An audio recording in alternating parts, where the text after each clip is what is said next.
Coach, just the depth that you have compared to, if you can look at it big picture compared to what it was, 4 years ago when you came in, how much has that grown? Well, obviously, I'm proud of the guys I've got in the room. Proud of the guys that started out with us, when we started this journey 4 years ago. It is, rewarding. Hopefully that these guys see improvement in their game, improvement in the D-line play. At the same time, just knowing that we still have so much, room for improvement. But it is definitely good having a great nucleus that can actually set the tone and set the culture, that can sort of start to police itself, somewhat with the young guys that are coming in and say, hey, this is the way we do things. This is how we're trying to build this thing. And we're trying to build it on a solid foundation. We're not trying to build it on sand. We want it to be on a solid foundation that can last. And that's what we wanted to do so it can be tested, through the storms. And obviously there's a lot of storms. And at times, still to this point, we haven't risen up and played to the level that we need to play at when we get in those storms. When we're dealing with the Alabamas, the Georgias, the Floridas, all that on a consistent basis. That's truly where you're going to be judged at the end of the day. Rodney, you've obviously coached in this league for a long, long time. What do you like about the characteristic of this room? Maybe where do you compare it to some of your other defensive lines through the years? Well, I think they're really, working at, moving the needle in the right direction with less resistance. Everybody, they always want to say, well, you coach them hard, you're hard on them, this and that. Well, this is a hard game. Life is hard. So what you're trying to do, you're trying to prepare them for those difficult times. And, even though I know they say, well, you're a dinosaur, you played in the dinosaur age.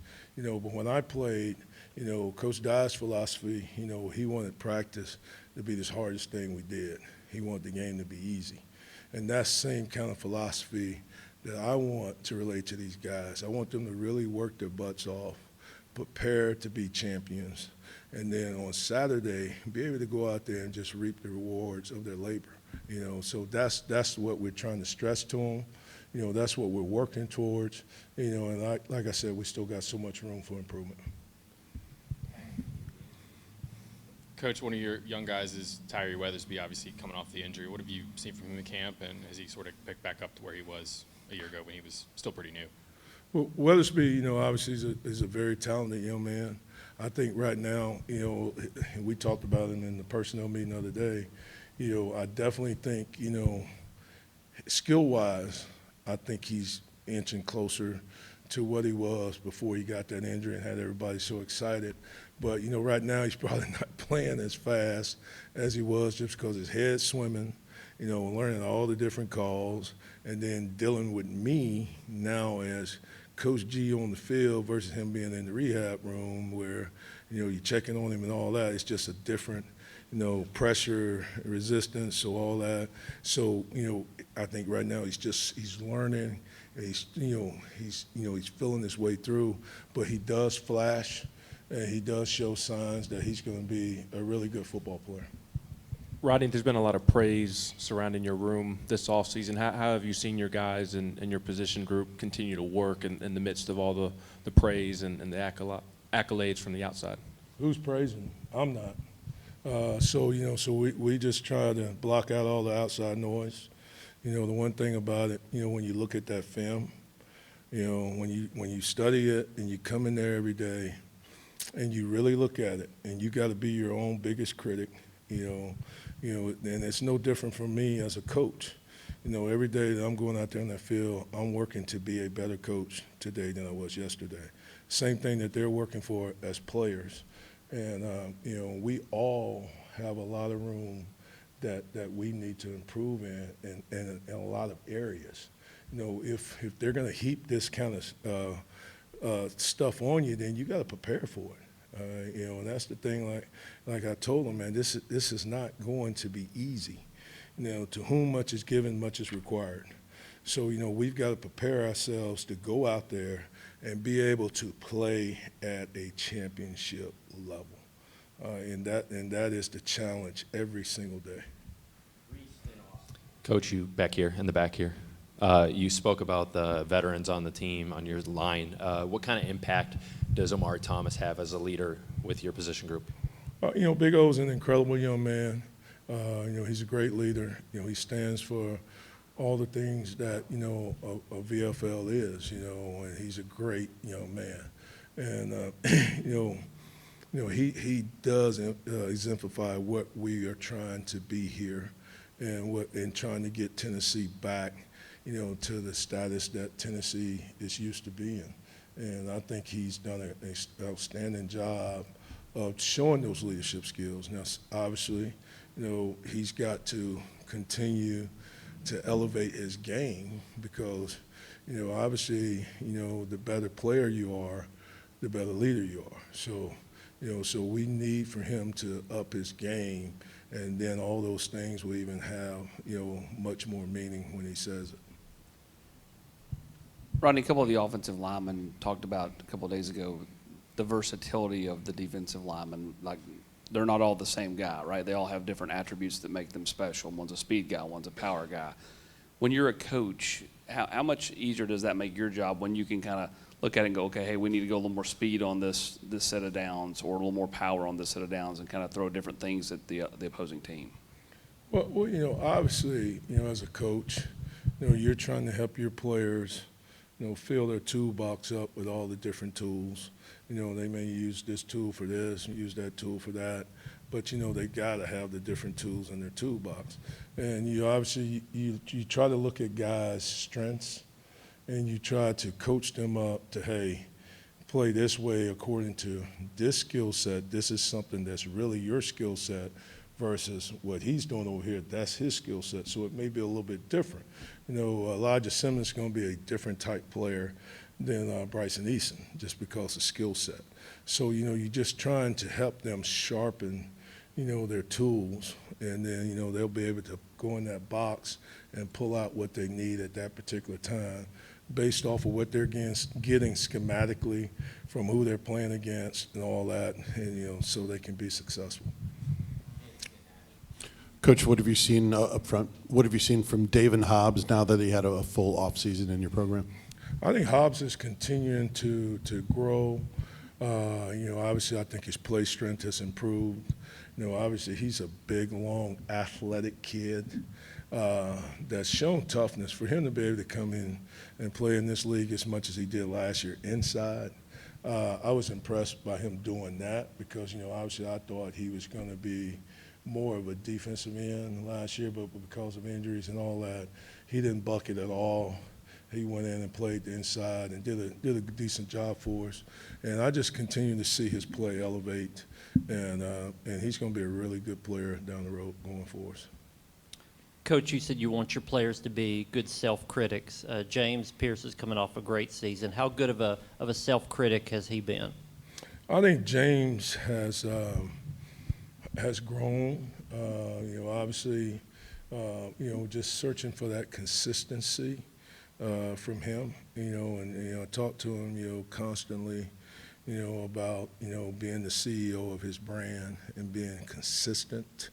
He just can't ride that roller coaster, up and down. He's very, very, very, very talented. And he's very smart. He can be elite. But, now he has to make sure he's that every day. He can't pick and choose when he's going to be a pro. I mean, he's got to be a pro every day. Coach, what did you guys see out of Jackson Moye when you were looking at him in the transfer portal and just kind of what he brought to the room? Hey, obviously, I was really excited, about Jackson when he went in the portal and us recruiting him and all that. Obviously, I had one plan for him. He came in and he's probably exceeded what I had in mind. So, so he sort of deviated my plan. But, I think Jackson's going to be a really good player for us. And obviously he's going to be a tremendous leader He's going to be able to command respect in that locker room from everybody. His teammates respect him. They like him. All of them do. So, I couldn't be more excited to have him in my room than any other guys. Coach, what has this group taught you about themselves in the past 6 days of fall camp? What have they told me about themselves?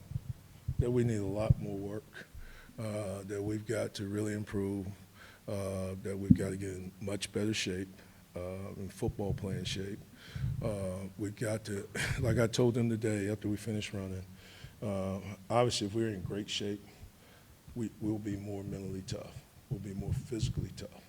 And that's got to be our challenge. We got to put ourselves in a position where we're not beating ourselves, all right? We've got to go out there and be able to challenge our opponents to beat us. And we can't beat ourselves, whether it be mentally or physically. And that's got to start with, in the classroom, obviously our football IQ, improving there, but also getting ourselves in the best physical shape that we can possibly be in. That we can go out there and play 4 quarters of championship football, and that we can play the 4th quarter just like we started the 1st quarter and be able to finish in the games that really, really count. Coach, back here, it seems a point of emphasis this year is being able to rotate guys throughout the games. How much has that been a model that you've been focusing on in your line to be able to rotate guys during games to get you to that championship level? Well, obviously, my whole career has been about rotating. So, I play 10 to 12 guys everywhere I've ever been. So if you look at my history, my thing is just always trying to develop enough guys that we can play at that championship level. But that's something, that's my philosophy. That's always been my philosophy.